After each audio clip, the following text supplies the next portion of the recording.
श्री सद्गुरु महाराज की जय। श्री सद्गुरु महाराज की जय। श्री सद्गुरु महाराज की जय। हम लोग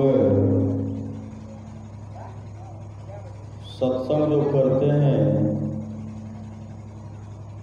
परमाराध्य सद्गुरु महाराज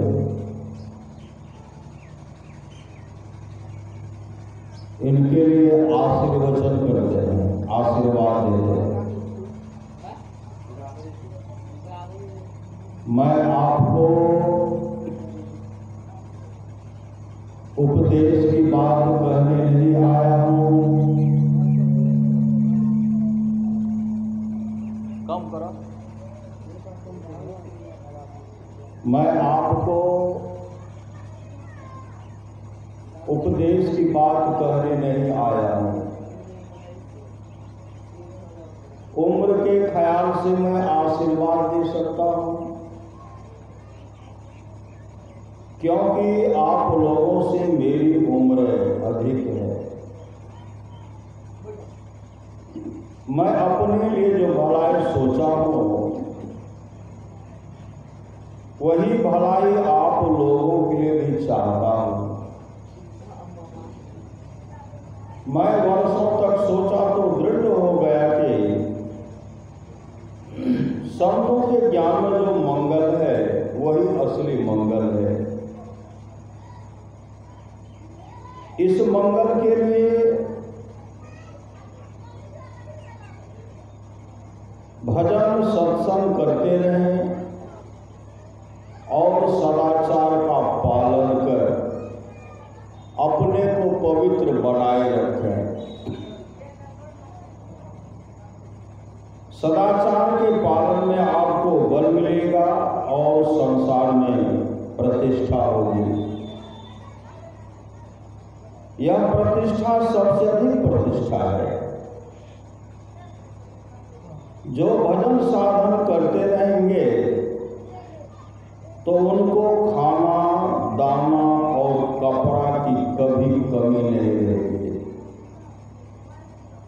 सुख दुख का परवाह नहीं करते हुए भजन साधन करते रहना चाहिए। मैं ईश्वर से प्रार्थना करता हूं कि आप लोग सुखी रहें। परम पूज्य महर्षि मेरी परमहंस जी महाराज के यह आशीर्वचन दिनांक 22 मई 1967 ईस्वी को बिहार राज्य अंतर्गत भागलपुर स्थित महर्षि में आश्रम कुप्पाघाट में हुआ था। श्री सद्गुरु महाराज की जय।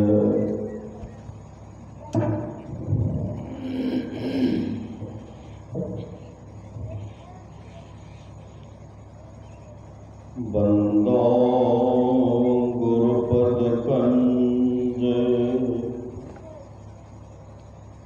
कृपा सिंधु नररूप हरि महामोह तम कुंज जासु बचन विकरण करा धन्य धन्य सतगुरु सुखदा महिमा कही न जाए। जो कुछ कहो तुमरी कृपा मोते कछु न बसाए।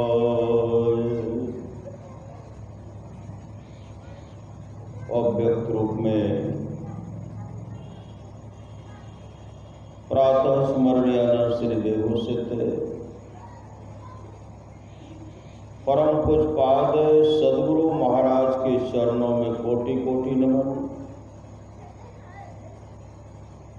विशिष्ट गुरुजन उपस्थित,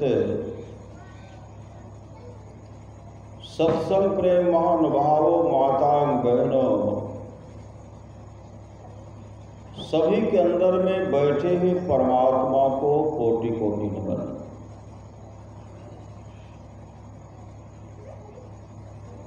संत महात्मा लोग कहते हैं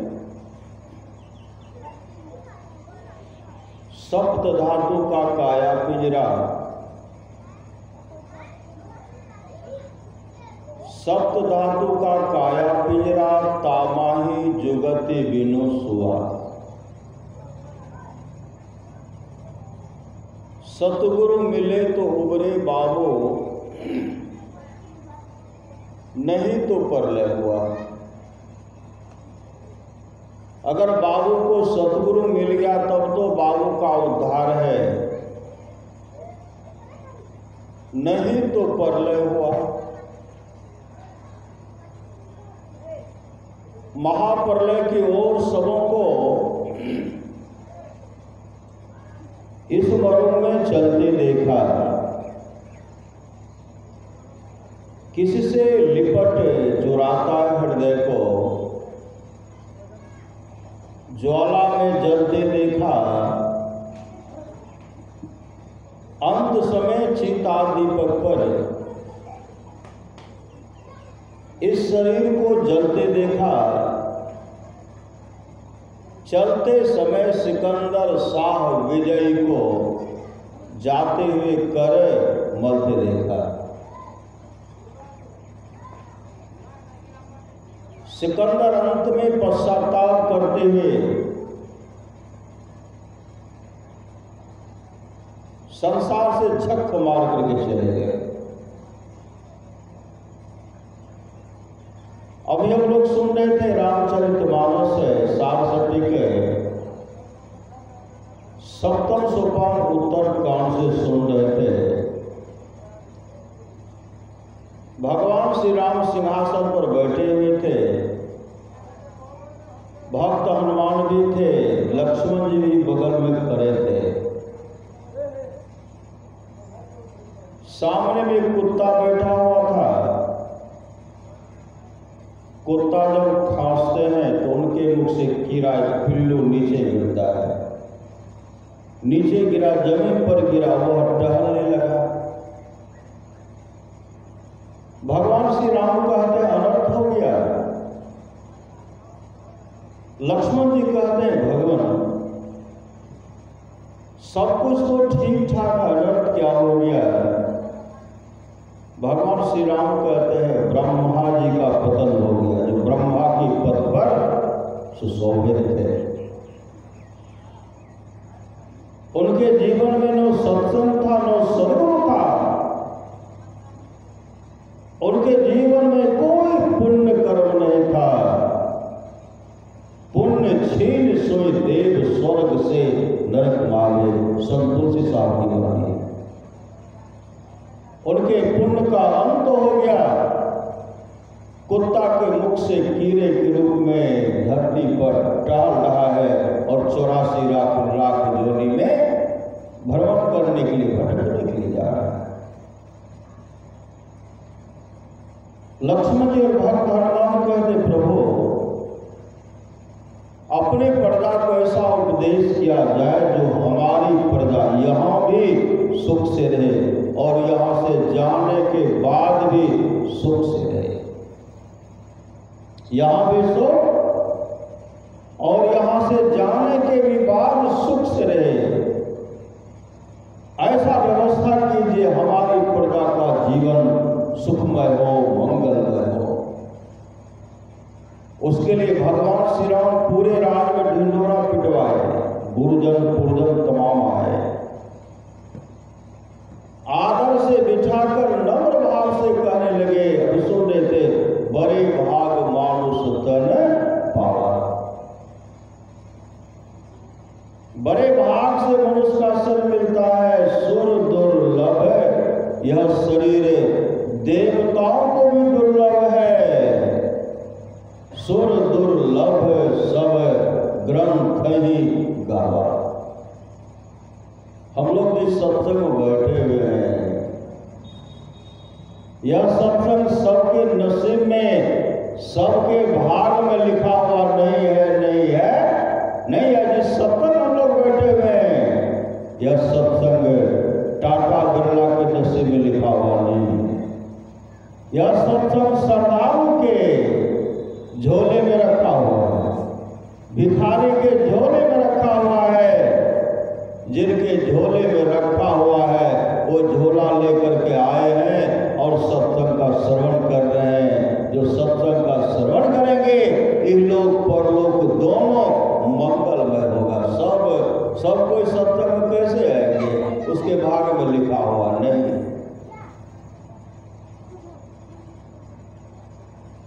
संत महात्मा लोग कहता है, संसार के लोग शरीर के नश्वरता पर हमेशा विचार करो, हमेशा। यह शरीर कब है, नहीं है, इसका कोई ठिकाना नहीं।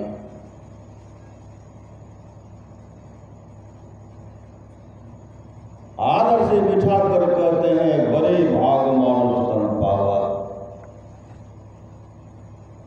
असुर दुर्लभ है, सब ग्रंथें गावा। साधन धाम मोक्ष कर द्वारा, पाइन देहि पर रोग समारा। सो परत्र दुख पावई, सिर धुनी धुनी पछताए। वह परलोक में दुख पाता है, सिर धुन धुन करके पछताता है। काल, कर्म और ईश्वर को झूठी दोष लगाता है कि भगवान ने मेरे साथ अच्छा नहीं किया। आज देखते हैं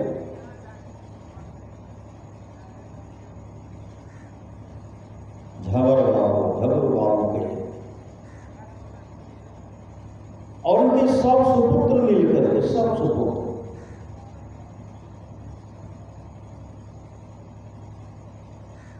सुपुत्र और पुत्र बधू सब मिलकर के सत्संग करवाना अपने धर्म पत्नी के पुण्यतिथि के अवसर। और मुनीलाल बाबू, उमेश बाबू, सुरेश बाबू और नरेश बाबू सब मिलकर के अपनी मां के पुण्यतिथि के अवसर पर सत्संग करवा रहे हैं। सबके जन्मदिन, सबके छठी शिला, सबके मुंडन संस्कार के अवसर पर सत्संग नहीं होता है। वह तो ऐसी भाग्यशाली मां थी, शरीर में, नश्वर शरीर में अभी नहीं है, स्थूल शरीर में नहीं है, मात्र स्थूल शरीर का छूटा है। सूक्ष्म कारण, महाकारण और केवल 4 शरीर हैं, उनका मौजूद है। जिस शरीर का नाश नहीं होता और नाश वही करते जो अपने जीवन के बागडोर को सदगुरु के हवाले करते हैं। भक्ति भजन के द्वारा, सत्संग के द्वारा जब सत्संग शरीर का नाश होता है, कैवल दशा को प्राप्त करते हैं, वो अपने आत्मस्वरूप का दर्शन कर लेते हैं। जो आत्मस्वरूप का दर्शन कर लेते हैं, वो परमात्मा का दर्शन कर लेते हैं। परमात्मा उनमें कोई अंतर नहीं है।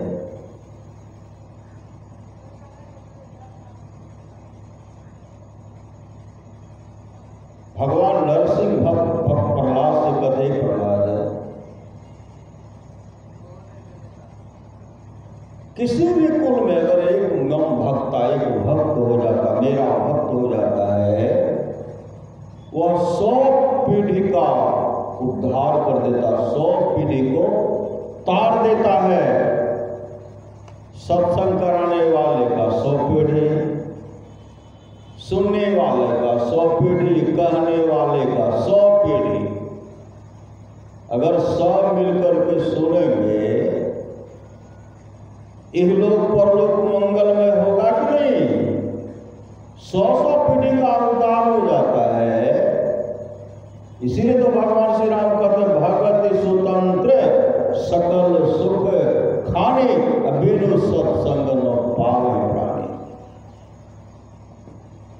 वे भगवान श्री राम कहते बड़े भाग मानुस्तन पावा, सुर दुर्लभ सो ग्रंथ गावा, साधन धाम मोक्ष कर द्वारा, पायन जही पर भोग समारा, सो परत्र दुख पावई, सिर धुनि धुनि पछताए, काम परलोक में दुख पाते।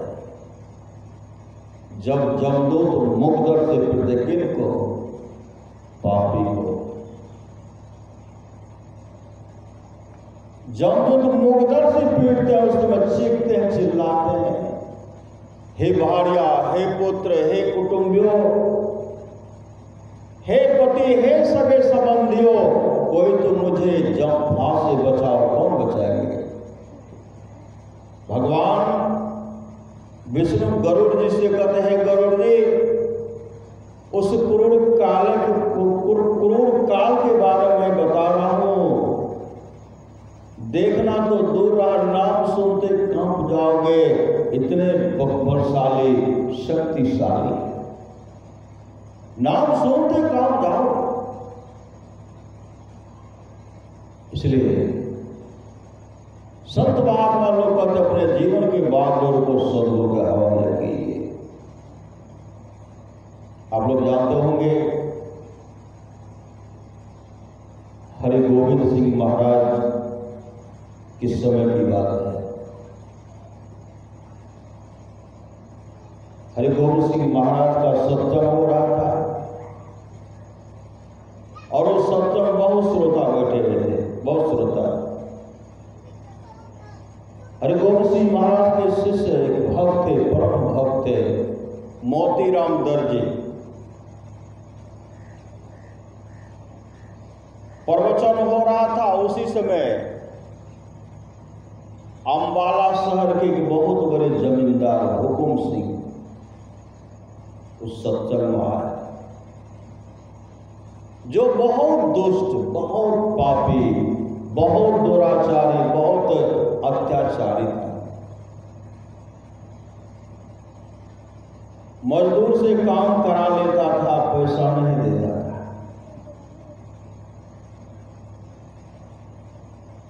नैतिक स्तर गिरा हुआ था, चरित्र से भी गिरा हुआ था, बहुत लोगों का हत्या भी करवा दिया था। जब वह सत्संग में आया तो मोतीराम दर्जी उनको बैठने के लिए कहते हैं, बैठा। जैसे बैठाए, सत्संग का श्रवण किए। सत्संग समाप्ति के बाद मोतीराम दर्जी अपने सदगुरु से कहते हैं, हे सदगुरु, इनको नाम दान दे दीजिए, मतलब इनको भजन भेद दे दीजिए, इनको भजन भेद दे दीजिए। हरि गोविंद सिंह महाराज कहते नहीं नहीं यार बहु, इनको भजन भेद मत दिलाओ। तो संत सदगुरु अंतर्यामी सदगुरु थे, अंतर्यामी, काय से भजन भेद मत दिलाओ।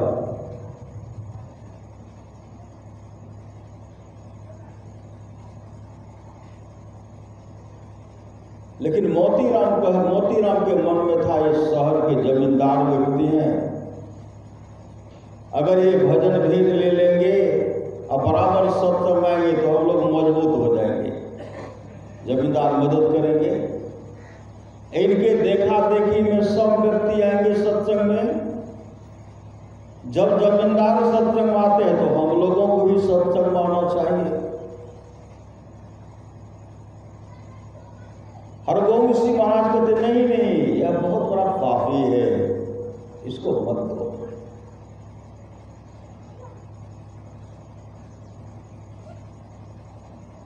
जब बहुत आग्रह किए, हरगोविंद सिंह महाराज कहते देखो मोतीराम,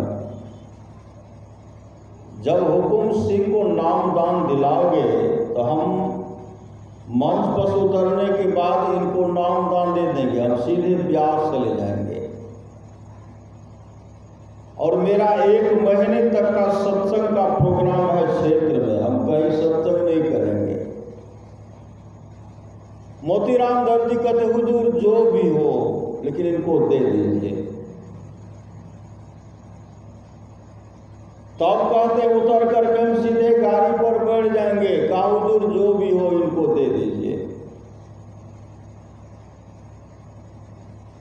कहा भोजन भी नहीं करेंगे, कहा हुजूर जो भी हो लेकिन इनको भोजन भेज दे दीजिए।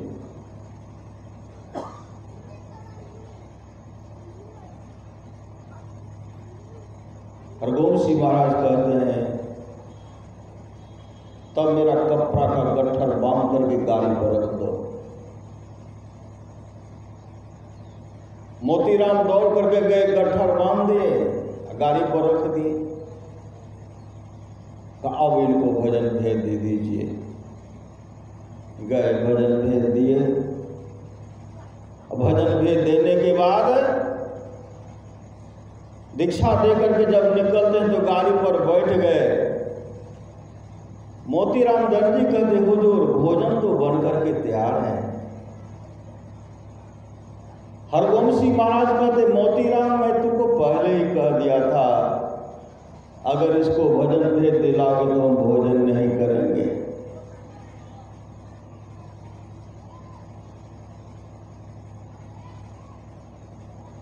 गाड़ी पर बैठ गए।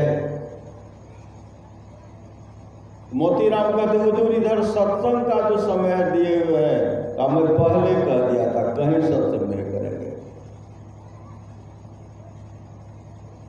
गाड़ी को बढ़ाओ, जैसे गाड़ी बढ़ाते हैं मोतीराम दर्जी भी गाड़ी पर बैठ गए। उसी समय हरगोविंद सिंह महाराज कहते मोतीराम तुम गाड़ी पर से उतर जाओ,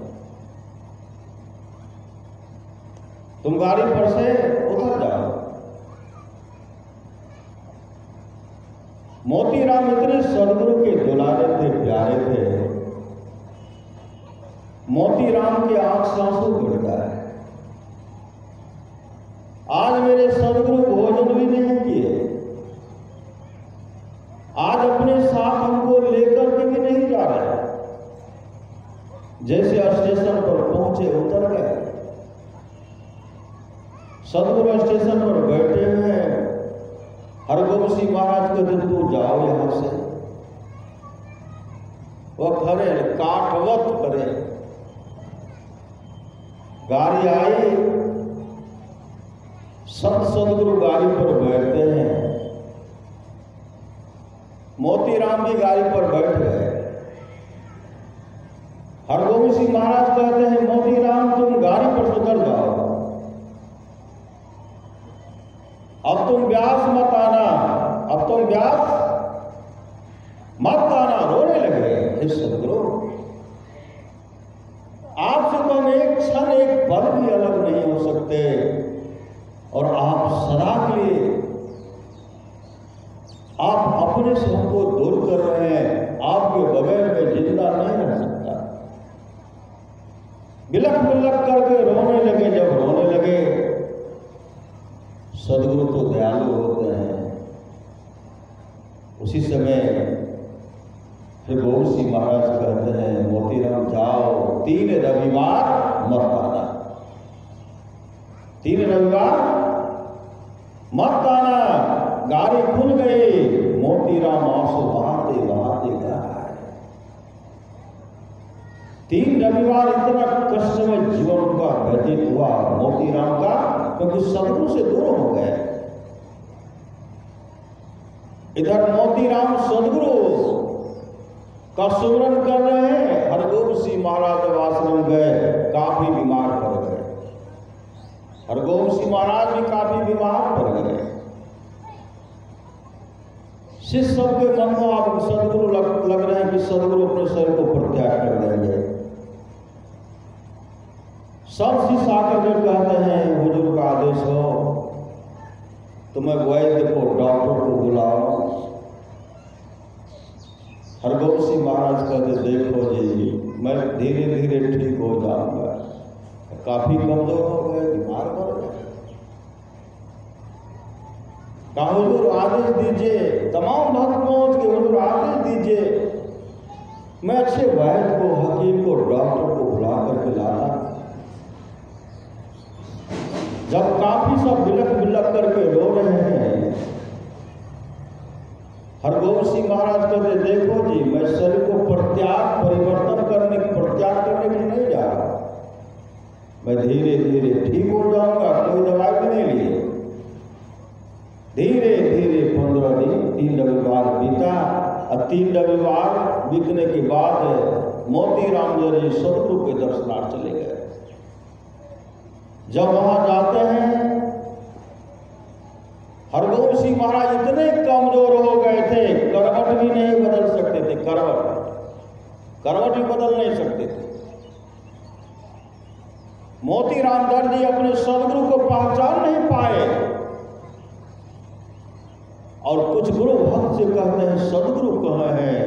सदगुरु तो सामने बैठे हुए थे, करवट भी बदल नहीं, लेटे हुए थे, करवट भी नहीं बदल सकते थे। इशारा करके सदगुरु वहां है। वहां जब गए,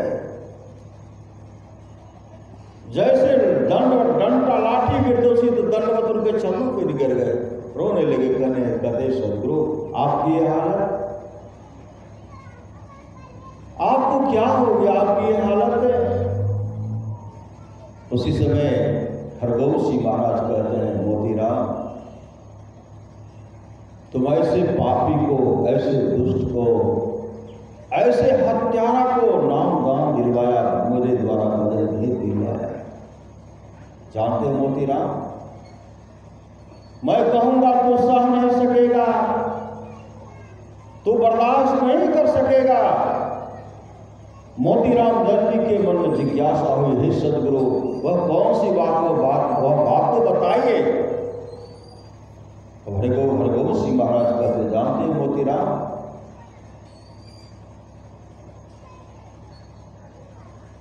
हुकुम सिंह कर्म फल इतने नीच कर्म किए थे,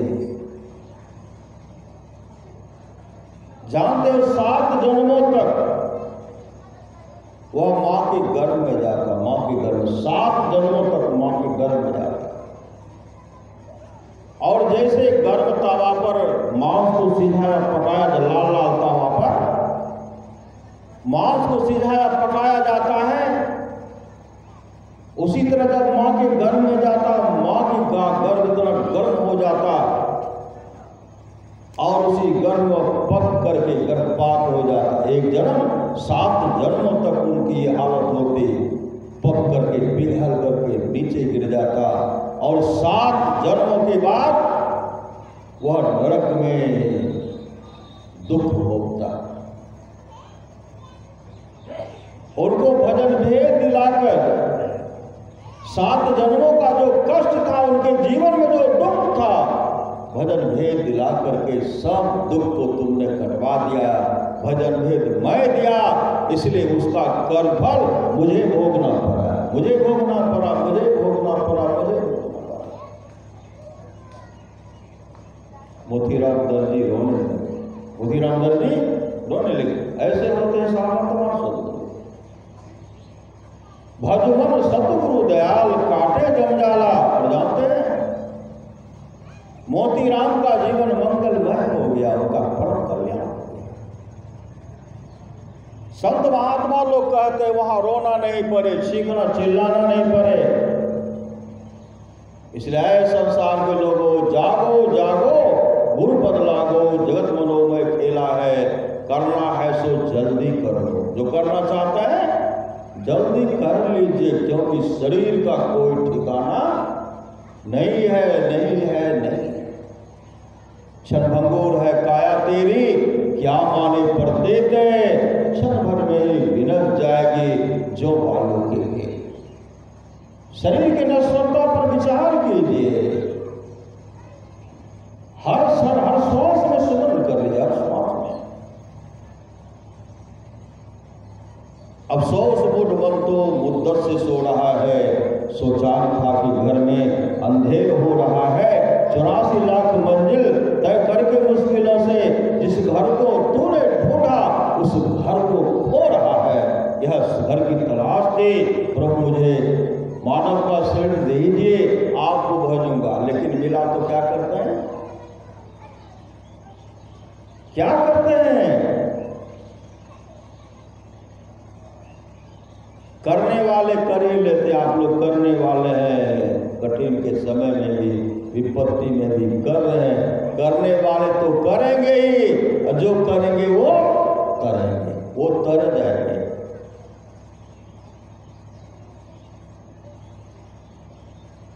करिए नित्य सत्संग को, बाधा सकल मिटाए। का सत्संग नित्य कीजिए, जो भी बाधा है विपत्ति बाधा सकल मिटाए। सब बाधा मिट जाएंगे, सब विपत्ति दूर हो जाएंगे। इसलिए सत्संग कीजिए। मरने के बाद क्या होगा? मौत होगी? नहीं होगी। अभी सुन रहे थे, सो पर दुख पावे सिर धोनी धोनी पछताए।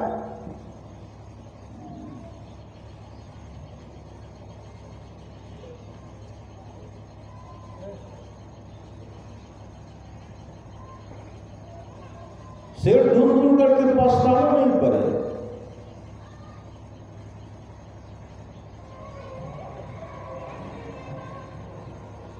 एक शराबी था, शराबी श्री सदगुरु शराबी था।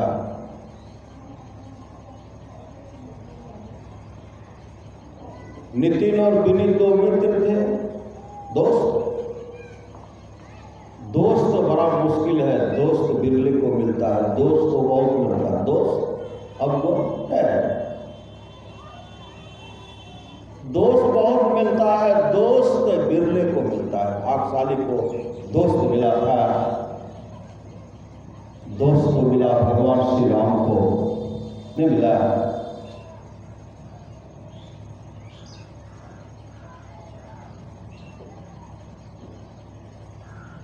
विभीषण भक्त भी था, दोस्त भी था, नहीं था। सुग्रीव भक्त भी था, दोस्त भी था। विपत्ति में साथ देने वाले को दोस्त कहा जाता है। इहलोक को परलोक को बनाने वाले को दोस्त कहा जाता है, नहीं कहा जाता है। जो इहलोक परलोक को बिगाड़ दे उनको क्या कहेंगे? उस वक्त उनको दोष का मतलब होता अवगुण। जहां अवगुण है,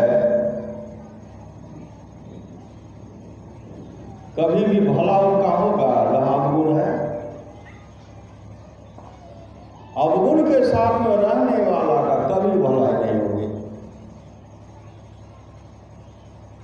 नितिन और विनीत दो मित्र था।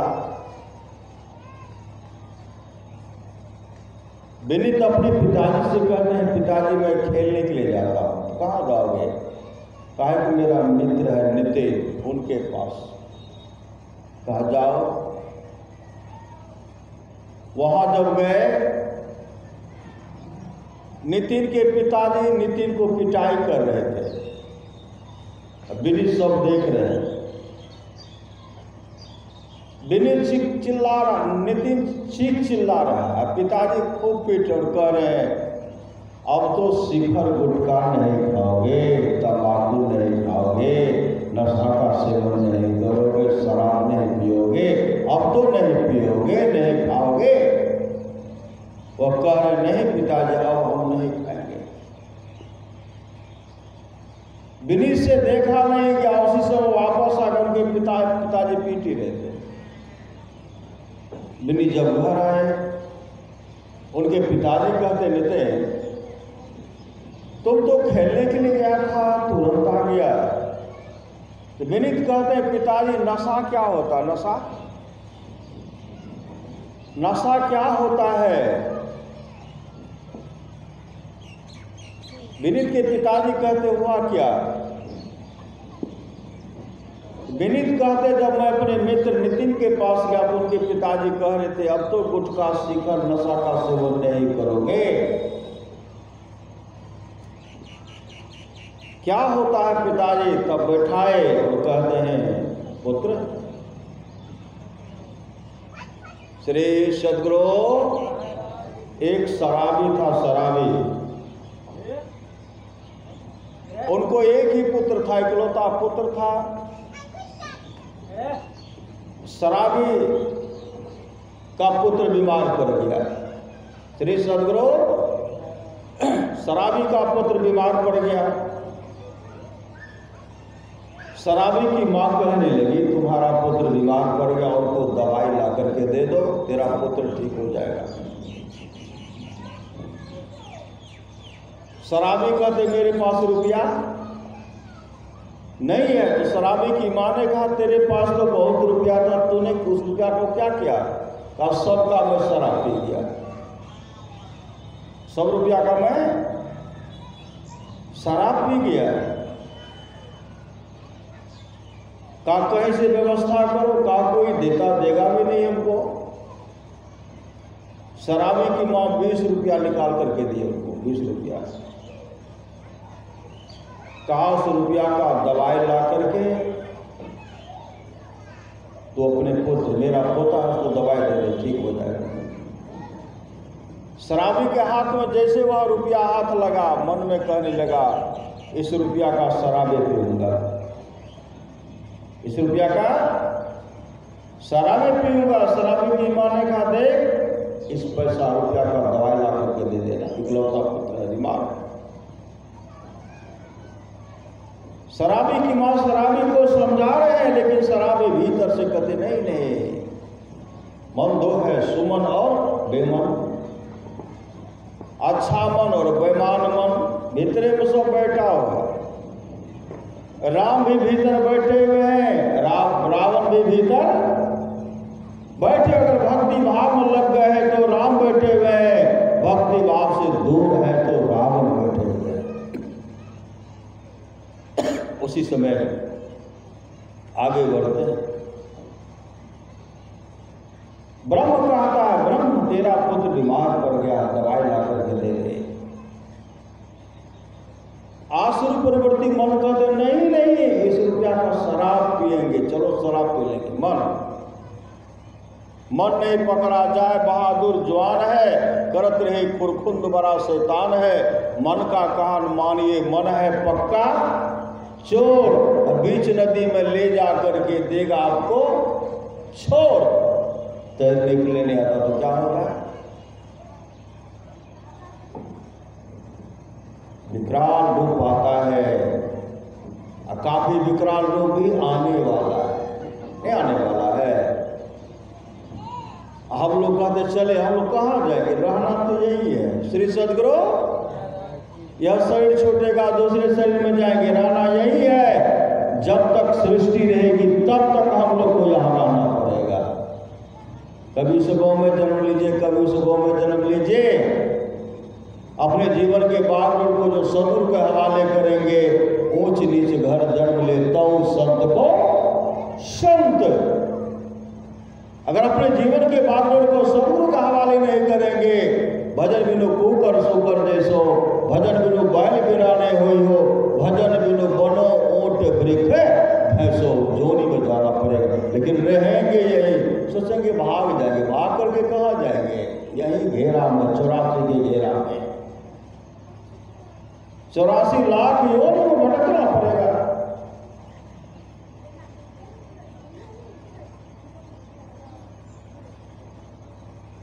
ब्रह्म कह रहा है, इस रुपया का दवाई ला करके दे दिया। आसुर प्रवृत्ति मन कहते, नहीं नहीं, चलो इस रुपया का शराब पिएंगे। आगे बढ़ते हैं। एक रास्ता था दवा खाने को उड़ जाता था, एक रास्ता शराब खाने को उड़ जा रहा था। ब्रह्म कहता, इधर है दवा खाना। आसुर प्रवृत्ति मन कहता, चल इधर, चले गए शराब खाना। 20 रुपया का शराब पिए, पीते पीते नशा चढ़ गया। श्री सद्गुरु, नशा चढ़ा, और नशा जब चढ़ा तो जब वहां से आने लगा तो शहर के गंदी नाले में गिर गया। गंदी नाले में गिर गया। शहर का गंदी पखाना जो भी गंदे नाले में बह गया। नाक और मुंह में विष्ठा स्पर्श हो रहा है, भार रात उसी गंदे नाले में गिरा रह गया। सुबह जब हुआ, नशा जब उतरा, फिसला था सड़क पर से, किनारे सड़क पर से। किनारे में क्या रखते लोग? दही रखते हैं, काजू किशमिश, छेना फना, क्या है सड़क के गंदी नाले में। जैसे नशा उतरता उठ करके बैठते हैं, हाथ में विष्ठा, शरीर में विष्ठा लगा, ऐसे देह को सुकड़ते हैं, मोड़ते हुए चले गए। घर जब गए, रुलाई हो रही थी, करुण क्रंदन हो रहे थे, मां हो रही थी, पत्नी हो रही थी। ऐसे जब झांक करके देखते हैं, उधर से शराबी की मां कहने लगी, अब तो कहाँ आया है? इस कुल का एक दीपक था जो हम लोगों का सहारा था।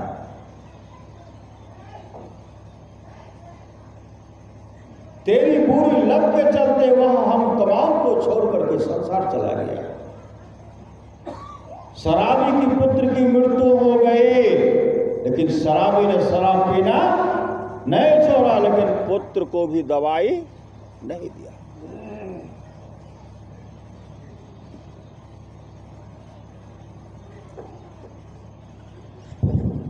पुत्र को दवाई नहीं दिया, शराबी की हालत है।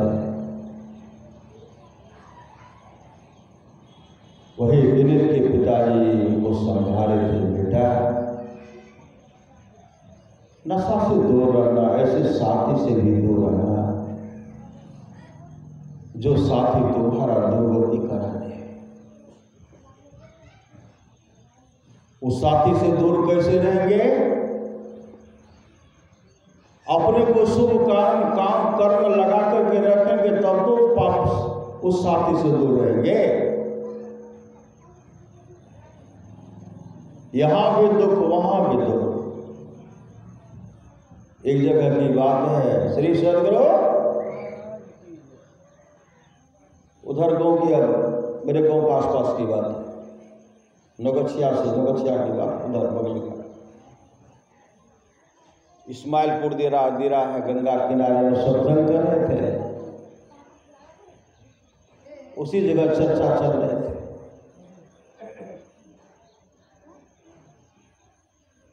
इस शराबी ने इतना शराब पिया, गंदी नाला में जो गिरा तो गिरे रह गया। श्री सदगुरु गिरे रह गया, निकल नहीं पाया। इस शराबी की हालत है। जो सुंदर शरीर को पा करके, भगवान श्री राम कहते हैं, सुंदर शरीर को प्राप्त करके जो विषयों में खो रहे हैं, उनकी काफी दुर्गति हो गई। संत कबीर ने कहा, ऐसो जन्म नहीं पैवे मंडे, ऐसो जन्म नहीं पैवे रे, सुकर स्वान चराचर पशुआ, जन्म जन्म दुख पैवे रे। जन्म जन्मांतर तक दुख भोगना पड़ेगा, लेकिन सुमन चाहिए, अच्छा मन। अच्छा मन ब्रह्मपद की बात है। सुमन वाले को जानते हो? सुमन वाले क्या करते थे? राजा बिंबिसार के लिए फूल तोड़ करके लाते थे, बराबर जितना लाते थे, प्रत्येक दिन उसी बराबर में फूल लाते थे। अब फूल ला करके राजा बिंबिसार को देते थे। राजा बिंबिसार खुश होकर के क्या करते थे? उनको 8 कारसा पर उनको देते थे प्रत्येक दिन। प्रत्येक दिन 8 कारसा पर मिलता था। एक दिन की बात है, सोन माली फूल तोड़ के जा रहे थे, उसी समय भगवान बुद्ध का दर्शन हो गया। भगवान बुद्ध का दर्शन हुआ। उसी समय सुमन माली क्या कहते हैं, यह फूल तो देना था राजा बिंबिसार को, लेकिन इस फूल से मैं भगवान का पूजा करूंगा। भगवान बुद्ध का पूजा करूंगा, संत का पूजा करूंगा। सुमन मालिक क्या किए, भगवान बुद्ध के पास गए और सब फूल जो था सब फूल से भगवान बुद्ध का पूजा करने लगे। श्री सद्गुरु जब पूजा करने लगे, समय पर सुमन मालिक के द्वारा राजा बिंबिसार को जब फूल नहीं मिला, राजा बिंबिसार उनको खबर भेजते हैं, खबर किए आज सुमन मालिक फूल लेकर के नहीं आया। सुमन मालिक जब वहां जाते हैं, राजा बिंबिसार कहते आज तुम फूल नहीं दिया। सुमन मालिक कहते हैं फूल तो मैं आपके लिए लेकर ही आ रहा था, लेकिन रास्ते में संत सद्गुरु भगवान बुद्ध मिल गए। मैंने उस फूल से भगवान बुद्ध की पूजा की, सब फूल मैंने भगवान को दान दे दिया, पूजा कर लिया।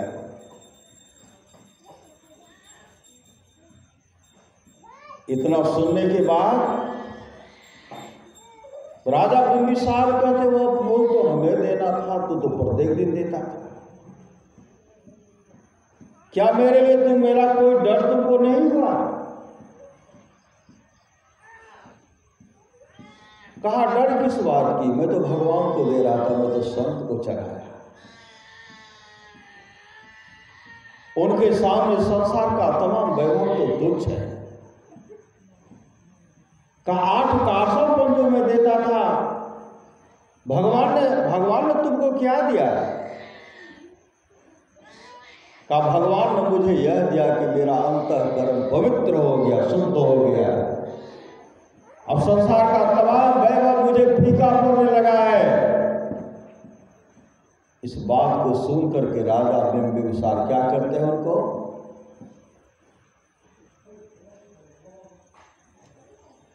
उसी समय 8000 कासा बन देते, 8000 जो 8 कासा बन देते थे, 8000 कासा,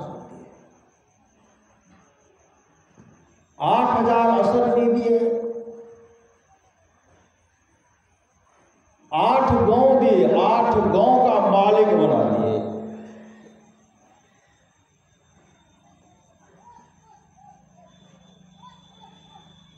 अपूर्व सुंदरी अलंकृत सुंदरी कन्या को दिए, तमाम चीज उनको दिए। धर्मसभा में जब इसके लिए चर्चा होने लगा, भगवान बुद्ध से कहते भंते, सुमन मालिक जो आपको फूल चाहे राजा तो बहुत दे दिए। भगवान बुद्ध कहते हैं भिक्षु, तमाम भक्त से कहते हैं जो सदगुरु के शरण में लगे रहते हैं, जो अपने जीवन के बार को सदगुरु के हवाले करते हैं, सदगुरु संसार का तमाम संपदा तो देते ही हैं, अंत में मोक्ष भी दे देते हैं, परमात्मा दे देते हैं, परमात्मा दे देते हैं, परमात्मा देते हैं। यह संत और सदगुरु की कृपा है। इसलिए अपने मन को सुमन, मतलब सुमन अच्छा मन। लेकिन हम लोग क्या करते हैं, हम लोग बहुत ऐसे लोग हैं, भगवान बुद्ध की वासना की बात है, राजा के घर में चोरी हुई, राजा घर में चोरी, कुछ चोर ले गए, कुछ सोना चांदी, बहुत द्रव्य भरा हुआ था, एक बहुत बड़ा गट्ठर था, गट्ठर को रख दिए और ढो के ले गए। गट्ठर रखा हुआ है, कुछ रखा हुआ, कुछ ले गए, और उसी समय हलवा था, हलवा। भगवान बुद्ध कहते हैं देखो वहां एक गट्ठर रखा हुआ है, जिस गट्ठर को जहर को, जहर, इस गट्ठर को जहर को, उस गट्ठर को पकड़ने वाला का नाश हो जाता है। गट्ठर राजा का सिपाही खोजते, वह क्या गट्ठर को खेत के किनारे में गाड़ दिए। राजा का सिपाही आए, खोजते खोजते बहुत आए, गट्ठर जब निकाले, गट्ठर जब निकालते हैं तो देखते हैं वह किसान हलवा हल चला। राजा के पास गट्ठर को लेकर अमुक के किसान के खेत में यह गट्ठर गड़ा हुआ था, कहा उसको बुलाओ, उसको बुलाओ। लेकिन रास्ते भगवान बुद्ध का दर्शन हुआ था, लेकिन संत के दर्शन से क्या लाभ होता है। का बुलाओ, जब बुला करके लाए, राजा कहते हैं तेरे खेत में मेरा गट्ठर सोना चांदी हीरा जवाहरात का बहुत बड़ा गट्ठर पड़ा था, तो ले गया। ऐसे फांसी की सजा दे दो, आज्ञा दे दी फांसी की सजा।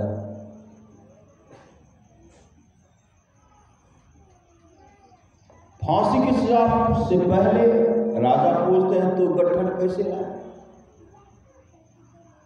का भगवान बुद्ध ने इस तरह कहा था।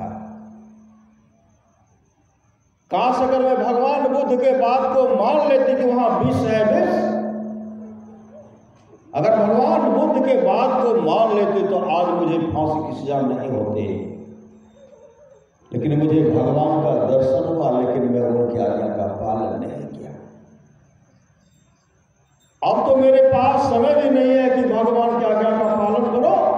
अगर मुझे समय बचता तो मैं भगवान की आज्ञा का पालन करता और अपने जीवन के मार्ग को संत सदगुरु के हवाले करता। उसी से भगवान बुद्ध का वहां पराक्रम होता है। अगरबत्ती ला जाओ ना, अगरबत्ती ला जाओ ना। श्री सदगुरु उसी समय भगवान बुद्ध उनको जब राजा को सब बात कहे,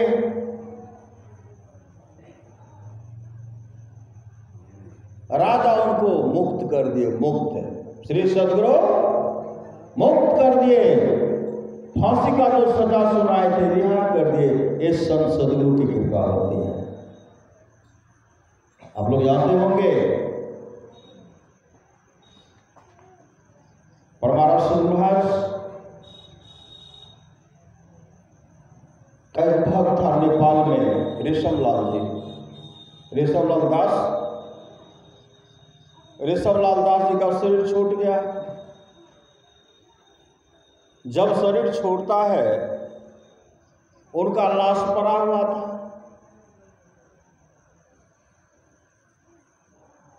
और जमदूत आए, उनके जीवात्मा को लेकर के जमराज का अदालत में लेके चले गए।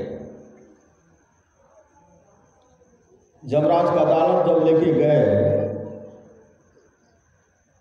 जमराज उनसे पूछते हैं, अच्छा यह बताओ, जिस समय तुम्हारा शरीर छूटा उस समय तो क्या सोच रहा था? उस समय तो क्या सोच रहा था? ऋषभलाल दास जी कहते हैं, हम यही सोच रहे थे कल जब सुबह होगा रजिस्ट्री ऑफिस जाऊंगा और गुरु महाराज के नाम से 5 कट्ठा जमीन सत्संग मंदिर के लिए रजिस्ट्री करूंगा। हम यही सोच रहे थे, तब तक यह दोनों हमको पकड़ करके लाया। दोनों कौन? जमदूत दोनों हमको पकड़ करके लाया। जमराज कहते मरने के समय सोच रहा था, पहले क्यों नहीं सोचा? पहले क्यों नहीं सोचा? ऐ जमदूतो उठाओ, इसे कुंभी पाक नरक में गिराओ। जमदूत चट उठाइए। जम जालिम जति फटकारे लेखा देत बुलैये, रे हंसा एक दिन चली। जय जमदूत जैसे उठाए पटकने ही वाले थे, उसी समय ऋषभलाल दास जी कहते हैं, बचाइए हे सदगुरु, बचाइए हे सदगुरु। उसी समय जमराज का अदालत में सदगुरु महाराज चरका लाठी लेकर के जमराज का अदालत प्रकट हो गए। और जमराज कहते हैं, जमराज इन्हें छोड़ दो, ये मेरे शिष्या की पत्नी है और मेरे बहुत बड़े भक्त हैं, बहुत बड़े भक्त हैं। ये मेरे शिष्या की पत्नी है और ये मेरे बहुत बड़े भक्त हैं। मेरे नाम से 5 कट्ठा जमीन रजिस्ट्री करके सत्संग घर बना करके सत्संग मंदिर का उद्घाटन मेरे द्वारा होगा। उसमें सत्संग नित्य और ध्यान नित्य एक करते रहेंगे और सत्संग मंदिर का सेवा करते रहेंगे। सेवा करने के बाद एक पुनः संसार से चल बसेंगे। उसी समय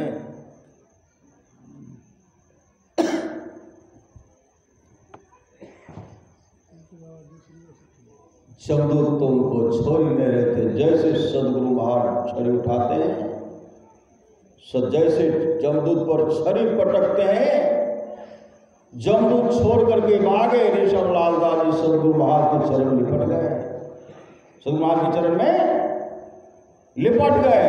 तब सदगुरु महाराज उनको नेपाल में जो लाश रखा होता उस शरीर में प्रवेश कराते हुए कहते हैं, जाओ ठीक से सत्संग मंदिर के लिए जमीन लिख देना, सत्संग मंदिर बना करके उसमें सत्संग करते रहना, उद्घाटन करना, अच्छा ढंग से रहना। जाओ। जैसे शरीर में प्रवेश करते हैं तमाम लोग वहां बैठे हुए थे, तमाम लोग उनको चारों तरफ से घेरे हुए थे। उठे, किसी को देखे नहीं, दौड़ लगाए, दौड़ लगाते पीछे पीछे, आप कहाँ जा रहे हैं, कहाँ जा रहे हैं। तब ऋषभ लाल दास जी कहते हैं, जमराज की अदालत में सदगुरु हमको जमराज से छुड़ाए। जिस समय मेरा शरीर छूट रहा था उसी समय मैं यह सोच रहा था, मैं यह सोच रहा था कल जब सुबह होगा गुरु महाराज के नाम से 5 कट्ठा जमीन रजिस्ट्री करके सत्संग मंदिर बनाऊंगा, गुरु महाराज के द्वारा उद्घाटन करूंगा और बराबर सत्संग करूंगा। इसी के चलते जमराज से गुरुवार उनको छुड़ा करके लाए हैं। हे देखिए गुरुदेव को, हे देखिए गुरुदेव को, हे देखिए गुरुदेव को। मैं रजिस्ट्री ऑफिस जा रहा हूँ, आप कागज पत्र लेकर के आइए और गुरु महाराज के नाम से जमीन रजिस्ट्री करूंगा। तब कागज पत्र लेके गए, रजिस्ट्री ऑफिस में जा करके गुरु महाराज के नाम से 5 कट्ठा जमीन रजिस्ट्री कराए और सत्संग मंदिर बना करके गुरु महाराज के द्वारा सत्संग मंदिर का उद्घाटन करवाए और सत्संग नित्य और ध्यान नित्य करते हुए ऋषभ लाल दास जी अपने जीवन को सफल और सार्थक कर लिए। बोलिए प्रेम से श्री सदगुरु महाराज की जय। पुनः रात्रि काल में सत्संग होगा, उस सत्संग में आप लोग सादर आमंत्रित हैं और रात्रि काल में सत्संग में भी भाग लेंगे। भाग लेकर के अपने जीवन को सफल और सार्थक करेंगे। बोलिए प्रेम से श्री सदगुरु महाराज की जय।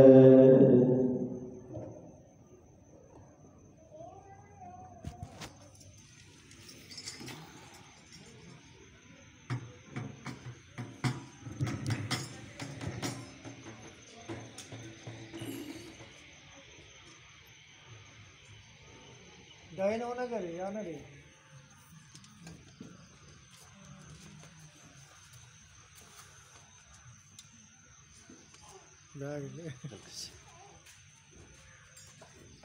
अरुण जी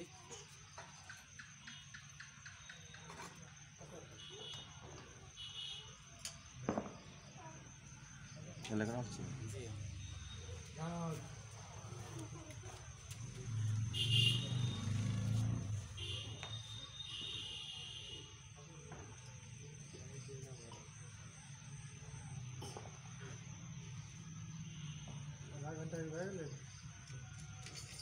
देखै छी सब